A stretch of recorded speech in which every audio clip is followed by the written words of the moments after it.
Autosar. Autosar. Virtual Functional Bus. General Introduction. Views.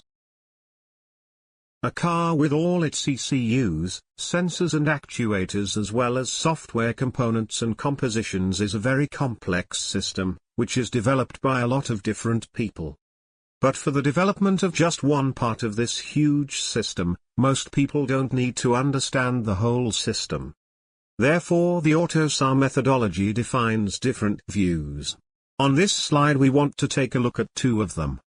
The first one is the overall technical system, which is organized from the software architecture perspective and includes a topology of ECUs. The topology of ECUs describes all the ECUs in the vehicle, and the software components that are executed on them. This is the view of the car manufacturer.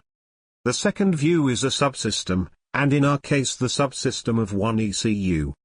It is a reduced part of the overall technical system and describes relevant aspects for one ECU. This is the view of the supplier.